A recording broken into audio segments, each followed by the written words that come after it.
Раздающие продовольственную помощь отправляются по адресатам. Среди получателей сага Тамара Матиева. 80-летняя пенсионерка совсем недавно выписалась из Малгобекской больницы, в которую попала с обширным инсультом. Неделю она провела в реанимации.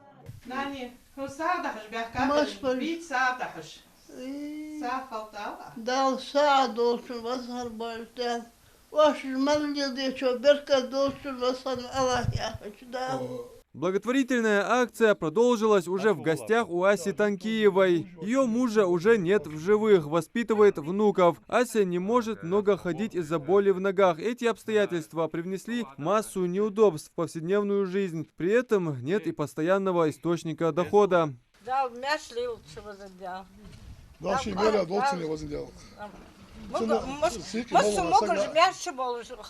Одна из семей, получивших мясо в честь месяца Рамадан, Местоевы.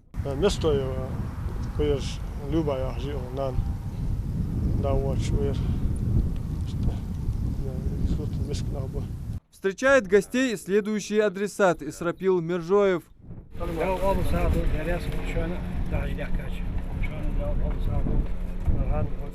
Крестьянско-фермерское хозяйство Ярыжев. Отсюда с самого утра разъезжаются машины, груженные мясом. Маршрут у всех разный. Инарки, Сагапшип, Седах, Ачелуки, Новый Редант и другие села, в которые нужно как можно скорее доставить пакеты с мясом. На руках у раздающих садака списки с адресами малоимущих семей. На 500 семей. Юртные береги острова Гулуба, цены с Гулдаха, чтобы они на месте уже Гулдаха должен, Мискшнаха, хочу должен. Для дальнейшей раздачи малгобекчанам отсюда вывезли больше тонны мяса. Сегодня на город по поручению главы республики, значит, выделено тонна 250 мяса, то есть 1250 килограмм. Это 250 семей сегодня получат по 5 килограмм, значит, мяса. Списки малоимущих семей, как составлялись они?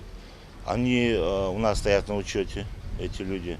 Они и обновляются, то есть пополнение бывает. Есть у нас эти списки в обновленном виде. Благотворительная акция в честь месяца поста проходит по поручению главы региона Махмуда Али Калиматова. Ранее продуктовые наборы раздали 1300 нуждающимся семьям. В этот раз планируется охватить 3500. Для этой цели на средства Национального фонда развития Ингушетии у местных фермеров закупили более 6 тонн мяса для жителей Малгобека и Малгобекского района. В этом мероприятии задействован по Малгобекскому району ГУП Малгобекская, который полностью обеспечивает весь объем потребностей мяса. Это в пределах 35 голов крупнорогатого скота, которые мы приобретали за счет собственных средств ГУПа в 2020-2021 годах. И сегодня этот поголовье крупнорогатого скота сегодня идет на мягксах. Они проверили, никаких отклонений нет, все идеально, можно употреблять.